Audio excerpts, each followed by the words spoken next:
औज़ुबिल्लाहिमिनश्शैतानिर्रजीम बिस्मिल्लाहिर्रहमानिर्रहीम रब्बिश्रह ली सदरी व यस्सिर ली अमरी वहलुल उक़दतम मिन लिसानी यफ़क़हू क़ौली सदक़ल्लाहुल अज़ीम रब्बी ज़िदनी इल्मा।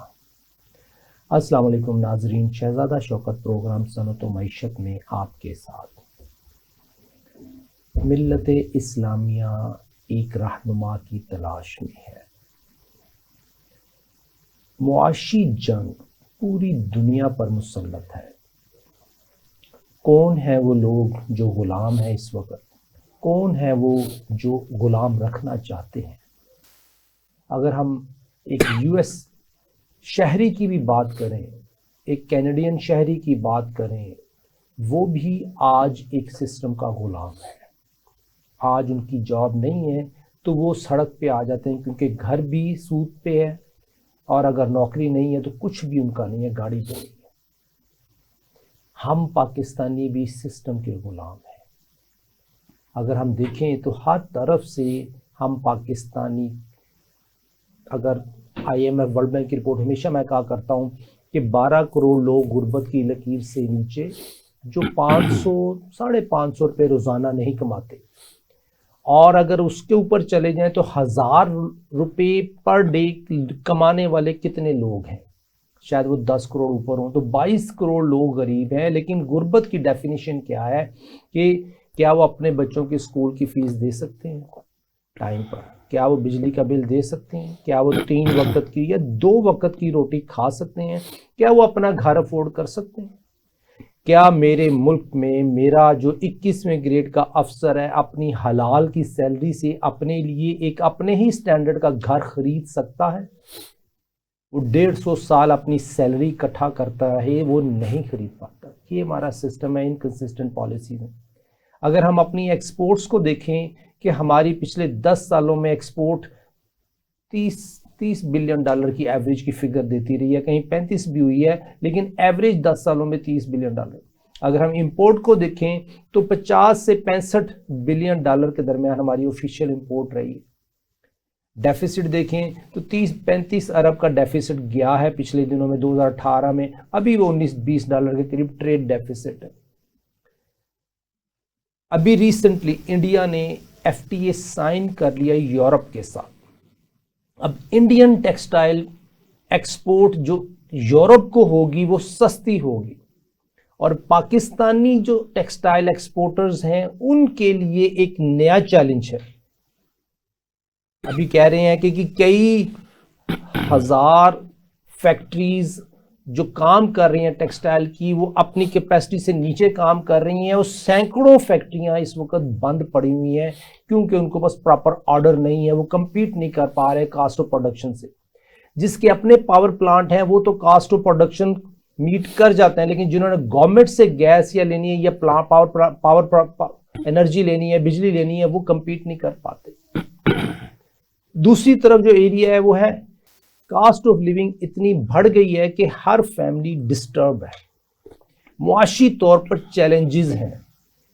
अब जिसकी वजह से खुला के केसेस कोर्ट्स में बहुत ज़्यादा जा रहे हैं कि ये हम इस वक्त किधर जा रहे हैं। ये पूरी सिचुएशन को डिस्कस करने के लिए आज हमारे साथ हैं राना नदीम साबिर साहब। अस्सलाम वालेकुम सर। वालेकुम अस्सलाम। सर, आप सीनियर एडवोकेट हैं, आप समझते हैं कि हमारे मुल्क के जो मुआशी हालात हैं उसकी वजह से खुला के केसेस बढ़ते जा रहे हैं, उसकी वजह से डिग्निटी ऑफ मैन बहुत ज़्यादा डिस्टर्ब है। एक बाप अपने बच्चों की स्कूल की फ़ीस नहीं अदा कर पाता, एक बाप अपने फैमिली के खर्चे नहीं पूरे कर पा रहा, एक बाप अपने बच्चों के सामने शर्मिंदा है, एक बेटा अपने वालिदैन के सामने शर्मिंदा है, एक भाई अपनी बहन भाइयों के सामने शर्मिंदा है। इस वक्त जो डिग्निटी ऑफ मैन है वो पूरी तरह कंप्रोमाइज कर दी गई इन मुआशी चैलेंजेस की वजह से। इसका रिस्पॉन्सिबल मैं, आप, हम पाकिस्तानी हैं या हमारी पॉलिसीज हैं, और ये हमारे साथ आजकल ये जानबूझ के किया जा रहा है कि ये सिर्फ हमारी तकदीर में लिखा हुआ है। बिस्मिल्लाहिर्रहमानिर्रहीम। नहीं, मैं जहाँ तक हम लोग कोई भी काम जब फेलियर में जाते हैं तो हम उसे तकदीर पे डाल देते हैं। अल्लाह ताला ने कहीं भी नहीं ये कहा कि तुम स्ट्रगल ना करो, बल्कि सूरह आल इमरान में ये वाज़ेह हुक्म दिया कि जब कोई ऐसा इशू हो तो उसके ऊपर तुम मुशावरत करो और फिर अल्लाह पर तवक्कल करो। तो बेसिक बात यह है कि ये एक इंटेंशनल डेलिब्रेटली ऐसी पॉलिसीज बनाई गई जिसमें लोगों की इकोनॉमी को कैप्चर किया गया और उनको उन पे ऊपर बाकायदा कब्जा करके उनको गरीब किया गया है। अब देखें, अगर हम पर कैपिटा की बात करें तो ग्रेजुअली हमारा वो बहुत डाउन जा रहा है। इसके साथ साथ जैसे आपने कहा कि किचन के एक्सपेंडिचर, तो अगर एवरेज देखें तो एक आदमी को एक वक्त का खाना खाने के लिए 400-500 रुपए की एवरेज चाहिए जी। तो यकीनन अगर एक घर में 6 अफराद हैं तो वो 3-3,500 रुपये पर डे नहीं कमा सकते। इसी वजह से वो वाकई आपकी बात दुरुस्त है कि जो लिटिगेशन है, फैमिली इंस्टीट्यूशन बहुत डैमेज हुआ, डाइवोर्स केसेस खुला के बहुत ज़्यादा बने, और इसके अलावा क्रिमिनल साइड पे भी बहुत ज़्यादा ऑफेंस हुआ, क्योंकि जब लोगों के पास पैसा नहीं होगा, एम्प्लॉयमेंट नहीं होगी, तो खाली दिमाग शैतान का घर होता है, फिर वो क्राइम की तरफ सोचता है। जब किसी को एम्प्लॉयमेंट की अपॉर्चुनिटीज नहीं मिलती तो पेट तो उसका खाना मांग रहा है, फैमिली उसकी ज़रूरियात मांग रही है, तो उसके लिए वो किसी ना किसी क्राइम को डिज़ाइन करता है। ये बहुत बड़ा अलमिया है पाकिस्तान में और इस पे बहुत ज़्यादा एवरेज खराब हुई है। सर, गवर्नमेंट ऑफ पाकिस्तान वो उसमें जो हमारे ब्यूरोक्रेट भाई बैठे हुए हैं, वो जो पॉलिसीज क्रिएट कर रहे हैं, उसके ऊपर क्या वो मशवरा नहीं करते कि इस पॉलिसी की वजह से आम पाकिस्तानी परेशान होगा, या उनके लिए ये परेशानी नहीं है कि पाकिस्तानी परेशान हो?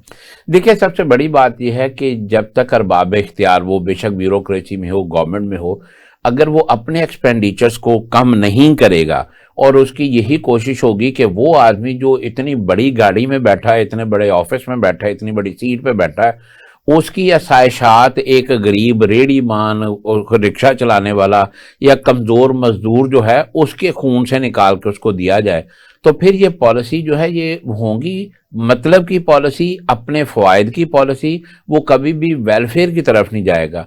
और यही वजह है कि उनकी ये पॉलिसी जो है वो इस तरफ गौर नहीं करती कि किसी को खाना मिल रहा है कि नहीं मिल रहा, उसको ये पता है कि मेरी ज़रूरियात, मेरा बेनिफिट पूरा हो रहा है। सर, इसमें जो हमारी मईशत है ना, वो मैं समझ रहा हूँ कि हम एक डेड एंड की तरफ जा रहे हैं। जी जी। अगर हम इस डेड एंड की तरफ गए तो हमारा जो डॉलर है और पाकिस्तान रुपी है, करेंसी डेवैल्यूएशन बहुत ख़तरनाक हद तक है। मैं दोबारा रिपीट नहीं करता हमेशा कि जी ये शायद 10 लाख रुपए एक डॉलर हमें मिलना शुरू हो जाए, 10 लाख रुपए का लीटर पेट्रोल होगा, ये सोचें उस वक्त पाकिस्तान की हालत क्या होगी जब ये क्राइसिस आएंगे। उन क्राइसिस से पहले हमने अपने आप को मैनेज करना है, वही हमारा प्रोग्राम का मोटिव है। बादशाह सलामत है, एक रियाया है। एक बादशाह खुशहाल रहना चाहता है, अपनी बादशाहत की हिफाजत करता है, अपनी खुशहालियों की हिफाजत करता है, याशियों की हिफाजत करता है, कोई इतराज नहीं है। जी। लेकिन रियाया को अगर खुश कर देता है तो रियाया को इतराज ही नहीं है, बादशाह सलामत जो मर्जी खाएं पिए। जी। हम पाकिस्तानी 25 करोड़ अवाम, उसमें ये 2 करोड़ की रियाया जिसमें ब्यूरोक्रेट्स हैं, सरकारी मुलाजमीन हैं, बैंकिंग ऑफिसर्स हैं और बैंक्स हैं, ये तमाम 2 करोड़ के करीब लोग हैं, ये खुश रहें। लेकिन रियाया की खुशी के लिए कुछ पॉलिसी तो दे दें यार। देखिए, पॉलिसी वो इस तरह कैसे दे सकते हैं जब हमारे यहाँ एक सूदी निज़ाम चल रहा होगा, जब हमारी IMF के साथ, वर्ल्ड बैंक के साथ उनकी पॉलिसीज़ को कंप्लाई करने के लिए उनकी इंस्ट्रक्शंस को हम फॉलो कर रहे होंगे, तो यकीनी बात है कि जब आपका बजट कोई और बनाएगा, जब आपकी इकोनॉमिक पॉलिसीज़ कोई और बनाएगा, जब आप एक एग्रीकल्चर लैंड हैं और आप एग्रीकल्चर की डिस्ट्रक्शन की हर स्ट्रेटजी अपनाए हुए हैं, जहां पर क्रॉप्स कहीं ज़्यादा हो जाती हैं वहां हम उसको एक्सपोर्ट कर देते हैं, इंपोर्ट एक्सपोर्ट, इधर सस्ती बेच दी, उधर महंगी मंगा ली, ये सारी डिसमैनेजमेंट की बात है, पॉलिसीज़ के ख़राब होने की बात है, जिसकी वजह से उसका बेनिफिट जो है वो इंडिविजुअल तक नहीं जा रहा। कॉन्स्टिट्यूशन हालांकि इस बात पे कई बार, कई प्रोविजन, कई आर्टिकल्स में इस बात पे जोर देता है कि वेलफेयर ऑफ इंडिविजुअल जो है वो मोस्ट इंपॉर्टेंट है, मगर हमारे यहाँ उसके मुताबिक पॉलिसी बनती नहीं। मैं बादशाह सलामत, एक ब्यूरोक्रेट थे, वो हमारे कहते थे I am government of Pakistan, so government of Pakistan ना जो हमारे तो खुश रहें, जो मर्जी खाएं पिए। सवाल मेरा वही है कि रियाया को खुशहाली के लिए पॉलिसियां दे दें।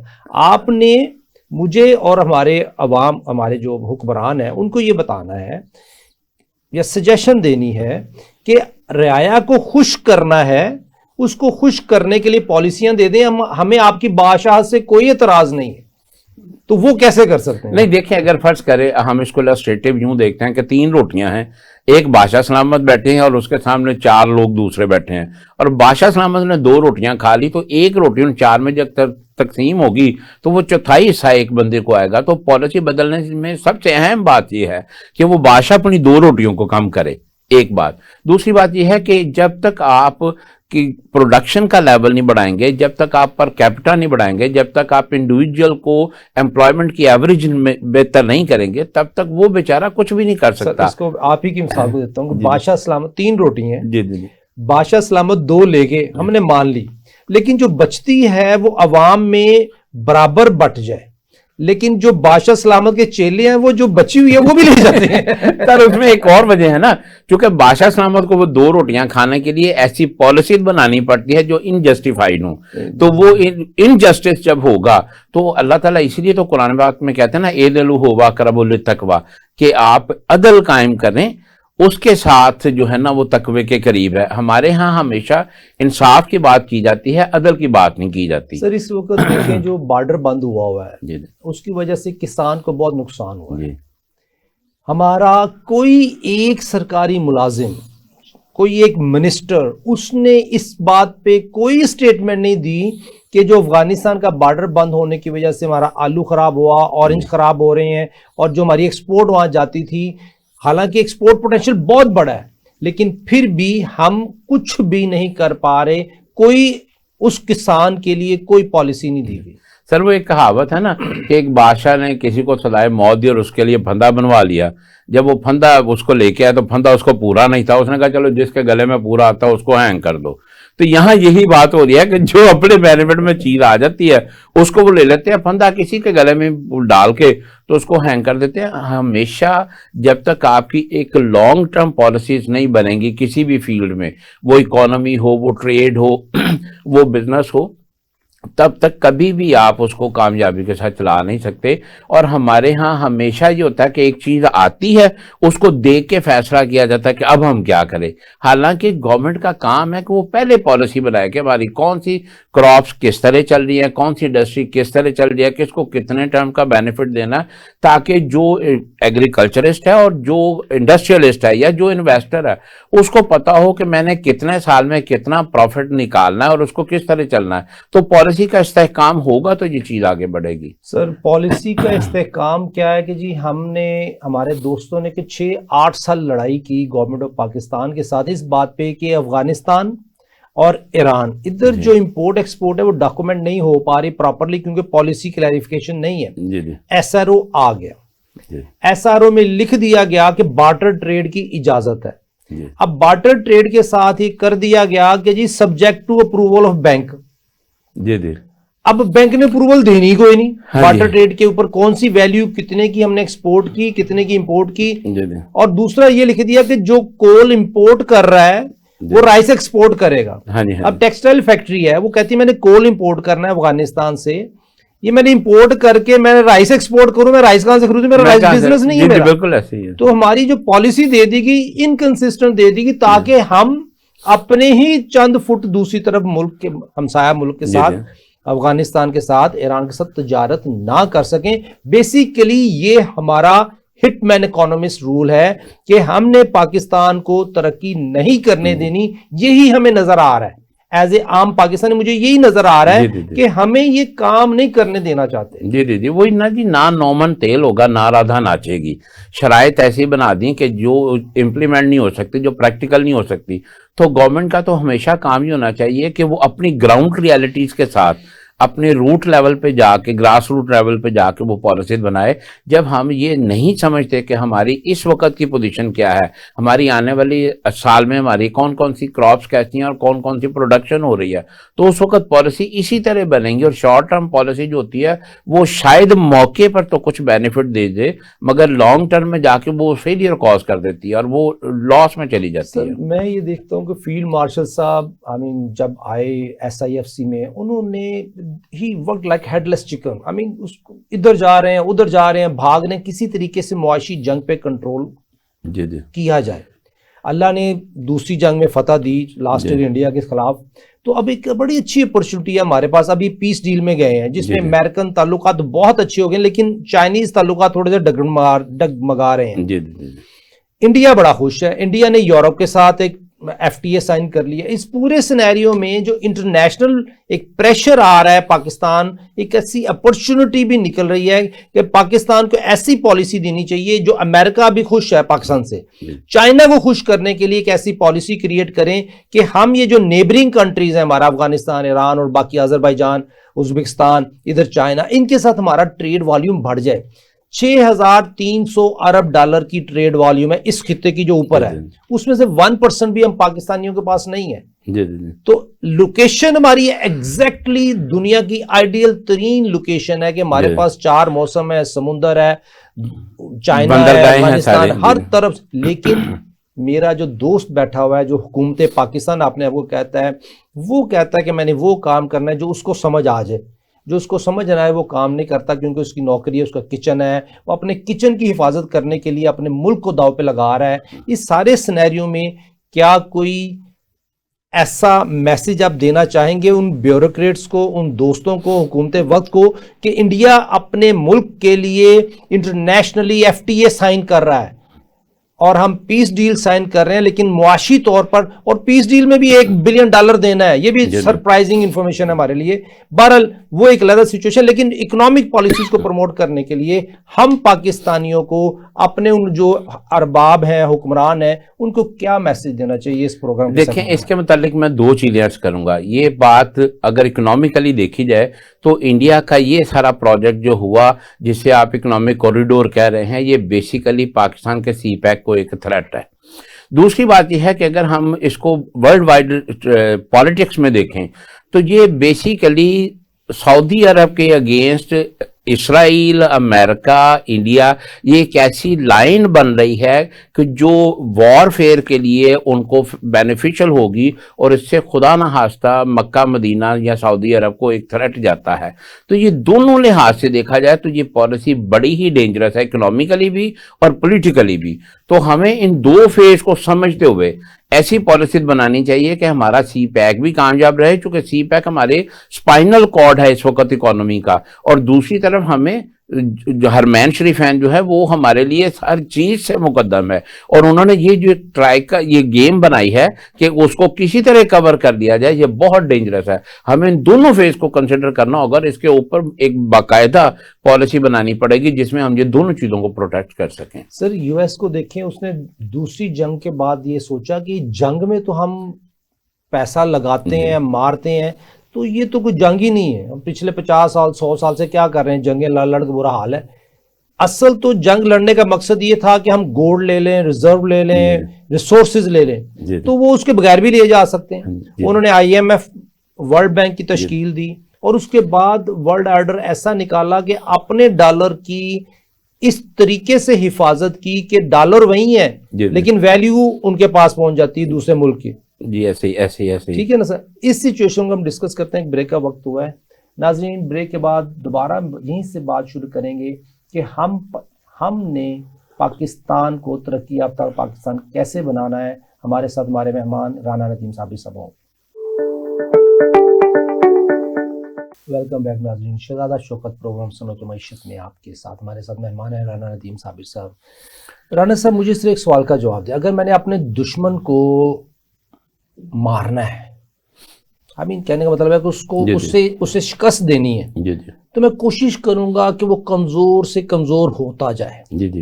मैं ऐसी पॉलिसीज क्रिएट करूंगा, ऐसा ट्रैप क्रिएट करूंगा वो कमजोर हो जाए, ताकि मुझे उसके साथ लड़ना आसान हो जाए। हम पाकिस्तानी हैं, मुआशी तौर पर हमें कमजोर करने की साजिशें 1958 से शुरू हो चुकी हैं। ब्रेक पे जाने से पहले मैं बात कर रहा था कि US ने अपनी मुआशी पॉलिसियों को मुस्तहकम किया, अपनी मईशत को मजबूत किया और उसकी हिफाजत की। इसराइल ने भी ये जो बड़े बड़े पंगे लिए हैं, अभी I am sorry to say about my language, जो बड़े बड़े उसने स्टेप्स उठाए हैं, सिर्फ एक वजह से कि उसने अपने आप को मुआशी तौर पर बहुत मजबूत कर लिया। इतना मजबूत कर लिया कि तुर्की उसके खिलाफ नहीं बात कर सकता, इसराइल नहीं, ये यूएई नहीं कर सकता, सऊदीया नहीं कर सकता, पाकिस्तान नहीं कर सकता, Lebanon, Israel, I mean Egypt, Syria, कोई मुस्लिम मुल्क उसके खिलाफ बात तक नहीं कर सकता। सिर्फ एक वजह है, क्यों? क्योंकि हम पाकिस्तानी एक मुआशरत, एक कमजोर मईशत में सांस ले रहे हैं, और इसे कमजोर करने के लिए यूएस, इसराइल, इंडिया हर वक्त काम कर रहा है। अब मेरा सवाल से छोटा सा है कि मेरा मुल्क, इसकी हिफाजत की जिम्मेदारी, इसकी मईशत की हिफाजत की जिम्मेदारी हुक्मरानों पे है, वो उसमें नाकाम है, लिटरली नाकाम है। क्या हम किसी कोर्ट में, किसी कचहरी में, किसी ओपन फोरम में इन लोगों को अकाउंटेबल कर सकते हैं? अगर कर सकते हैं तो कैसे? अगर नहीं कर सकते तो क्यों? देखिए, इसमें सबसे पहली बात यह है कि किसी भी गवर्नमेंट के पास एक वॉन्ड नहीं होता, जिसे आप जादू की छड़ी कहते हैं, कि वो एक छड़ी घुमाए और ऐसा हो जाए। हमारी पॉलिसीज पिछली गवर्नमेंट में इतनी बैड प्रोग्रेस के साथ रही कि वो करप्शन का बेहतरीन तरीका था कि नाअहल लोगों को मुकर्रर कर दिया जाए, करप्शन की ज़रूरत ही नहीं, ऑटोमेटिकली चीज़ें डिस्ट्रक्शन में चली जाएंगी। मौजूदा गवर्नमेंट को मैं सलूट करता हूँ, ख़ासतौर पर हाफिज साहब को, कि उन्होंने इस पॉलिसी को काफ़ी हद तक कवर करने की कोशिश किया, मगर कश्ती में इतने ज़्यादा सुराख हैं कि वो एकदम से बंद नहीं हो सकती। जहाँ तक पॉलिसीज़ का मामला है तो उसके लिए यकीनन हमारे पास ऐसे फॉरम मौजूद हैं, को वारंटों में हाई कोर्ट में हम जा सकते हैं, मगर पोजीशन ये है कि जो पॉलिसी मैटर होता है उसके ऊपर कभी भी कोर्ट ऑर्डर के साथ आप उसको इम्प्लीमेंट नहीं कर सकते, क्योंकि कोर्ट ये नहीं कह सकता कि आप पॉलिसी इस तरह बनाएं, उसमें तो इंसाफ फराहम करना है। तो लिहाजा ये घूम के बात तो गवर्नमेंट के ऊपर ही आ जाती है, और हमें गवर्नमेंट के अरबाब इख्तियार तक अपनी आवाज़ पहुंचाना जो कि आपका एक बेहतरीन ऐसा इकदाम है, आप इस तरह उनको पॉलिसीज में भी रहनुमाई करते हैं, क्योंकि जंग जो है वो अब वेपन की वॉर नहीं रह गई, अब तो टेक्नोलॉजी की वार है, अब मईशत की वार है। और चाइना ने यह साबित किया है, पिछले दिन उनके चाइना के वज़ीर खारजा ने जो एक स्टेटमेंट दिया कि अगर हम कोई हमें छेड़ेगा तो दुनिया के किसी भी कोने में 20 मिनट के अंदर हम पहुंच जाएंगे।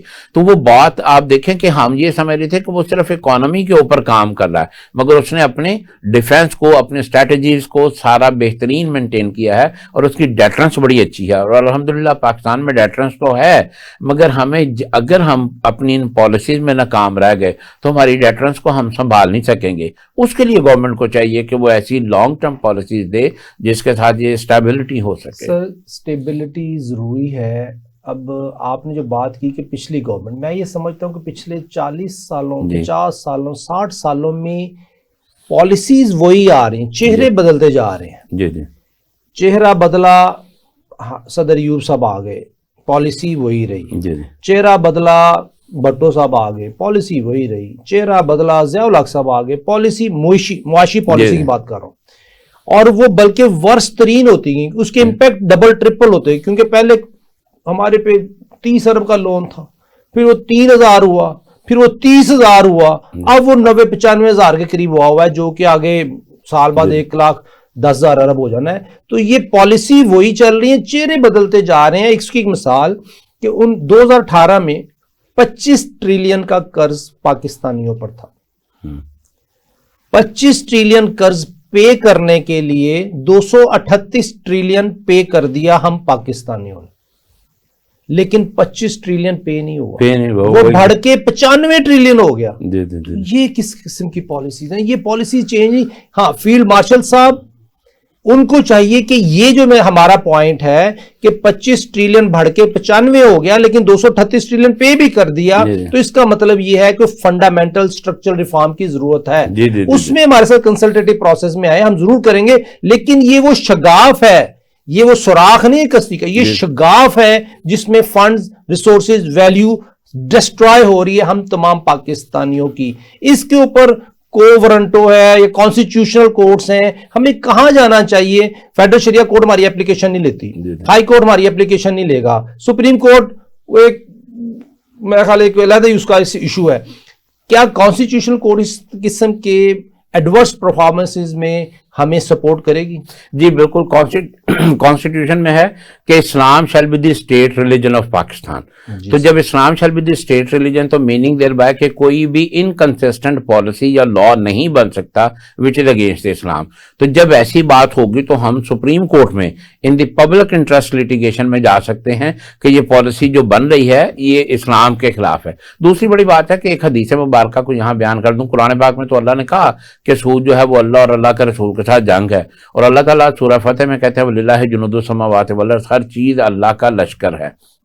तो इसके जब अल्लाह और अल्लाह के रसूल से लड़ेंगे तो कामयाबी कहीं नहीं हो सकती। एक हदीस मुबारका में आप सल्लल्लाहु अलैहि वसल्लम ने फरमाया कि सूद की मुद्दत 40 है। तो सहाबा कराम ने जब पूछा कि ये क्या मतलब है, तो आप सल्लल्लाहु अलैहि वसल्लम ने फरमाया कि जो सूद में इन्वॉल्व होता है वो 40 के अंदर उसकी डिस्ट्रक्शन शुरू हो जाती है। वो 40 लम्हे भी हो सकते हैं, वो 40 दिन भी हो सकते हैं, 40 महीने भी हो सकते हैं, 40 साल भी हो सकते हैं। ये अल्लाह की रज़ा है कि वो किसको कितनी देर में पकड़ता है। तो बात यह है कि हम एक तवील अरसे से जब सूद में शामिल हो गए और हमने बैंकारी का निज़ाम ले लिया और वो सूद वाला ले लिया, तो फिर अल्लाह और अल्लाह के रसूल के साथ जंग लड़के तो वो कभी भी हम नहीं जीत सकते। हमें सबसे पहले इस सूद से जान छुड़ानी पड़ेगी। वैसे मैं यहाँ हिटलर की मिसाल तो नहीं देना चाहता, मगर उसने कहा था कि जितना पैसा मैंने लोगों के कर्ज में देना उतना मैं अपनी फौज को देकर स्टेबल कर लूं। तो कोई ऐसी चीज हमें भी बनानी चाहिए कि हमें सूद से छुटकारा पाए, वरना ये तो लम्हा ब लम्हा बढ़ता जाएगा और वॉल्यूम इसी तरह इंक्रीज होगा। सर इसकी एक और मिसाल देता हूं कि 238 ट्रिलियन जब हमने सूदखोरों को पे किया और उसी असना में उसी पीरियड में जो टोटल पेमेंट थी उसमें से सिर्फ 4% हमने डिफेंस पे दिया जी, 85% हमने सूदखोरों को दिया और बाकी जो 11% था उसमें सरकारी मुलाजमों की तनख्वाहें, उसमें हम पाकिस्तानियों की हेल्थ पे जो थोड़ा सा लगा या एजुकेशन पे या इंफ्रास्ट्रक्चर पे पीएसडीपी फंड लगे, वो 11% थे। इसका मतलब ये होगा कि 4 जमा 11 15% अवाम पे, फौज पे, सरकारी इदारों पे लगा, 85% हमने बैंकिंग सिस्टम को और सूदखोरों को दिया। ये है हमारा सिस्टम। देखिए ना, अब इसका मतलब यह है कि हमने 85% लोगों का खून, उसकी मिख, उसकी हड्डियां निचोड़ के दूसरों को दे दी कि ये आप खा ले। अगर वही चीजें पाकिस्तान के ऊपर किसी भी तरह, किसी भी शक्ल में इन्वेस्ट होती तो पाकिस्तान उस पर फ्लरिश करता, उसमें तरक्की करता। तो बात वही घूम कर आ जाएगी कि जब तक हम सूद के निजाम के खिलाफ नहीं लड़ेंगे, हम इसके खिलाफ उठकर खड़े नहीं होंगे। देखे ना, सूद हमें रोज बरोज कभी क्रेडिट कार्ड की शक्ल में, कभी डेबिट कार्ड की शक्ल में, कभी उसमें कंसेशन की शक्ल में, कहीं ना कहीं से वो हमें सूद मिलता जा रहा है। और आजकल जो मोबाइल बैंकिंग है उसने एक एक बंदे को उसमें इन्वॉल्व कर दिया और सिस्टम इस तरह का इंट्रोड्यूस हो गया कि आप उससे निकल नहीं सकते। तो ऐसी पॉलिसीज और ऐसे सिस्टम को अवाम ब्रेक नहीं कर सकती होती। ये गवर्नमेंट की लायबिलिटी है कि वो इसको ब्रेक करे। सर गवर्नमेंट तो वर्चुअल एसेट ऑर्डिनेंस ले आई है। जरदारी साहब बहुत खुश हैं वर्चुअल ऑर्डिनेंस से, क्योंकि यूएसए उसको सपोर्ट करता है कि जो बिटकॉइन हो, क्रिप्टो करेंसीज हो, स्पेकुलेशन हो, सट्टेबाजी हो, और उसमें जो कमा सकता है अमीर आदमी वो कमाए। क्योंकि मेरा बिटकॉइन है, मुझे तो फ्री पड़ा है, इस कंप्यूटर, ये मेरी माइन है, इसकी बेस पे मैंने एसेटाइजेशन की और बिटकॉइन या कोई भी क्रिप्टो कॉइन क्रिएट किया और उसकी वैल्यू रख दी 1 सेंट और बेचना शुरू कर दिया। जिस तरह पुराना हुआ कि 0.000099 के ऊपर एक बिटकॉइन इशू किया, वो $1,11,000 पे स्पेकुलेशन के साथ ले गए। जब ले गए तो लोगों का पैसा खा के साइड पे हो गए। इसके ऊपर तो पॉलिसी आ गई है, लेकिन सूद को एलिमिनेट करने के ऊपर प्रॉपरली हर सेगमेंट में उसके ऊपर गवर्नमेंट ऑफ पाकिस्तान कोई पॉलिसी नहीं दे रही। सिवाय इसके कि रिबा केसेस की जजमेंट है कि 2027 तक,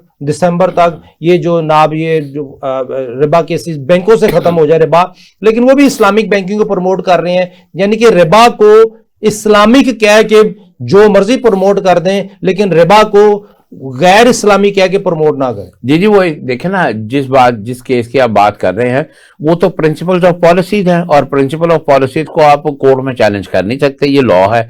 तो जब 2027 में ये काम नहीं होगा तो उसके अगेंस्ट आपके पास कोई रेमेडी नहीं होगी। तो ये असल में एक ऊंट के मुंह में जीरा दिया था या बच्चों को लॉलीपॉप दिया था कि हम सूद को एलिमिनेट कर रहे हैं। एलिमिनेशन तो हो नहीं सकती, ये पूरी एक वर्ल्ड के साथ माथा लगाने वाली बात है, एक जंग करने की बात है, वरना इनके पास तो ऐसी कोई चीज नहीं है। और अगर हम इसी पॉलिसीज को देखते हैं तो सूद का तो काम ही ये है कि आपको कमजोर से कमजोर तर करता जाता है और खुद वो अपने बेनिफिट्स और जेबें भरता जाता है। इसमें आपने कहा कि हमें सुप्रीम कोर्ट में PIL में जाना चाहिए, पब्लिक इंटरेस्ट लिटिगेशन में, लेकिन मैं ये समझता हूँ कॉन्स्टिट्यूशनल कोर्ट्स का डोमेन क्या है कि कॉन्स्टिट्यूशनल कोर्ट क्या उनके पास डोमेन नहीं है कि मैं एक पॉलिसी जो है वो पाकिस्तान में डिस्ट्रक्शन क्रिएट कर रही है, जी जी, भूल जाए कि वो इस्लामिक है, हलाल है, हराम है, लेकिन डिस्ट्रक्शन क्रिएट कर रही है और बहुत सारे आर्टिकल्स को वायलेट कर रही है, तो उस सिचुएशन में क्या कॉन्स्टिट्यूशनल कोर्ट्स में कोई मेरा कहने का मतलब यही था कि वो जो कॉन्स्टिट्यूशनल बेंच अब बन गया है हमें उसमें जाना चाहिए और वो हमारे लिए उसमें रेमेडी अवेलेबल है, वो पब्लिक इंटरेस्ट में हम जाएं। मगर क्वेश्चन फिर यही होगा कि वो क्या करेंगे, वो आपको एक पॉलिसी दे देंगे जो मेरा लाइकली देन कहता है कि इतने सालों में इसको खत्म करें, क्योंकि ये एट वंस तो खत्म नहीं हो सकता, एक लॉन्ग टर्म हमने उसके ऊपर अमल किया है और जब अगर आप उसको 10-20 साल में मजीद खत्म करने की कोशिश करेंगे तो ये जो पॉलिसीज हैं ये आपको और जकड़ती जाएंगी। हमें तो फौरी तौर पर ICU में एडमिट करना है पाकिस्तान को और उसको वेंटिलेटर पे रखा हुआ है, उसके लिए हमें फौरी तौर पर कुछ देखना पड़ेगा। सर उसमें कोई देखें, इस वक्त SIFC बनी बड़े ही मोटिवेशन के साथ, मैंने बड़ा सपोर्ट किया इसको कि ऐसे SIFC बनी है कि फैसिलिटेशन काउंसिल है जिसने कि इन्वेस्टमेंट ट्रैक करनी है और फॉरेन इन्वेस्टमेंट आएगी तो हम पाकिस्तान को इकोनॉमिक एक्टिविटीज को प्रमोट कर सकते हैं, क्योंकि पाकिस्तानियों की वैल्यू तो स्नैच की जाए जा रही है। जी। हम लोग उसमें जो इस वक्त फील्ड मार्शल साहब, प्राइम मिनिस्टर साहब का रोल है वो बड़ा इंपॉर्टेंट है, लेकिन वो दे आर स्ट्रक। मैं ये समझता हूं कि वो जितने हमारे SIFC में BOI में दोस्त बैठे हुए हैं वो वही प्री डिटर्मिन्ड माइंडसेट है जो बैठा हुआ है, वो उसी कुएं की मछली के मेंढक के तौर पर सोचने, बाहर से कोई चीज एक्सेप्ट करने के लिए तैयार नहीं है। इस सिचुएशन में हमें क्या करना चाहिए? देखें, जब आपके पास टैक्सेस एग्जॉर्बिटेंट होंगे और उसके बाद आप इन्वेस्टर को डिस्करेज कर रहे होंगे तो यकीनन आपका इन्वेस्टर जो है वो दीगर जगहों में चला जाएगा, दीगर ममालिक में चला जाएगा। हमारे यहाँ टैक्सेस बहुत ज्यादा हो गए, जब आपने प्रॉपर्टी पे इतने टैक्स लगा दिए, उसके ऊपर 6% तक कोई टैक्स है, 10% तक कोई टैक्स है, तो उसका नतीजा क्या हुआ कि हमारी प्रॉपर्टी की वैल्यू तो बेशक बढ़ाने की कोशिश की गई मगर इन्वेस्टर यहां से निकल गया, वो डॉलर की शक्ल में चला गया। तो पॉलिसीज में हमेशा एक तो जो है ना वो रिलैक्सेशन होनी चाहिए और लोगों को वेलकमिंग करने का एक बिहेवियर होना चाहिए ना, लेकिन है नहीं। देखिए FBR का बदमाश है, आप सॉरी मेरे कुलीग्स हैं वहां पे, FBR में हमारे जो दोस्त बैठे हुए हैं उनका एक ही है, कलेक्शन क्या हुई, उस कलेक्शन करने के चक्कर में क्लाइंट का क्या हो रहा है इसके ऊपर कोई अमल दखल नहीं है, ना प्रॉपर सेल टैक्स रिफंड हो रहे हैं, ना प्रॉपरली चेक एंड बैलेंस है, और दूसरी जो पॉलिसीज हैं वो ये है कि जी काम क्यों कर रहे हो, बंद क्यों नहीं करते, ये एक मोटिव है उनका। देखिए, जब कोई बंदा बिजनेस शुरू करना चाहता है तो उसके ऊपर 45 किस्म के डिपार्टमेंट्स है पाकिस्तान में जो आके उसको चेक करते हैं। अब एक इन्वेस्टर है, उसको पता है कि मैंने पैसे इन्वेस्ट करने हैं, बिजनेस स्टार्ट करना, तो 45 डिपार्टमेंट को मुझे फेस करना पड़ेगा। उसके बाद FBR आ जाएगी। अब पाकिस्तान में एवरेज जो है वो 14 मिलियन की है जो NTN रखते हैं, मगर उसमें तकरीबन 7 मिलियन वो लोग हैं जो प्रोडक्टिव हैं और वो टैक्स पे करते हैं। अब ये क्या करते हैं, इनको ये चाहते हैं कि टैक्स नेट को बढ़ाया जाए, नंबर ऑफ NTNs को बढ़ा दिया जाए। हालांकि होना ये चाहिए कि जो नॉन प्रोडक्टिव है उसको NTN बनाने की जरूरत ही नहीं है, उसको इस तरफ लाने की जरूरत नहीं है। अब जो 7 मिलियन लोग दे रहे हैं उसको अगर हम देखें एवरेज में जाके तो यहां पोजीशन क्या हो रही है कि इसके ऊपर टैक्स के ऊपर टैक्स लगाया जा रहा है कि वो पूरी पब्लिक का जितना भी टैक्स कलेक्शन है वो इनकी हड्डियों से निकाल लिया जाए। तो आप उसको जितनी बार भी गन्ने को बेलन में डालेंगे तो वो तो उतना ही रस निकालेगा जो उसके अंदर है। नतीजा ये होता है कि वो थ्रेट के तहत लोग बिजनेस को छोड़ के चले जाते हैं। दूसरी बड़ी बात है कि हमारे यहाँ FBR में एक जो हाई हैंडेडनेस चलती है वो है फेक डिमांड बनाने की।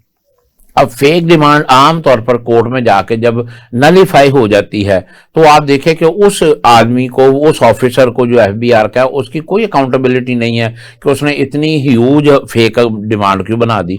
तो ये जिस तरह भी इलीगैलिटी हो रही है ये एक्चुअल इन्वेस्टर को एक थ्रेट जा रहा है। सर चंद साल पहले इसी तरह का था तो बहरहाल FBR की आपने बात की सर, मैं समझता हूँ यहाँ पे बहुत ज़्यादा रिफॉर्म की ज़रूरत है। इंशाल्लाह बहुत शुक्रिया आपने हमें ज्वाइन किया। इंशाल्लाह दोबारा आपसे मुलाकात करें। नाजरीन, जब तक FBR के रिफॉर्म्स नहीं होते, structure reform ministry of finance नहीं लाती, सूद से जान नहीं छूटती, हम पाकिस्तान को तरक्की याफ्ता पाकिस्तान नहीं देख पाएंगे। इंशाल्लाह हम मजबूत पाकिस्तान ज़रूर देखेंगे। इजाज़त दीजिए, अल्लाह हाफ़िज़।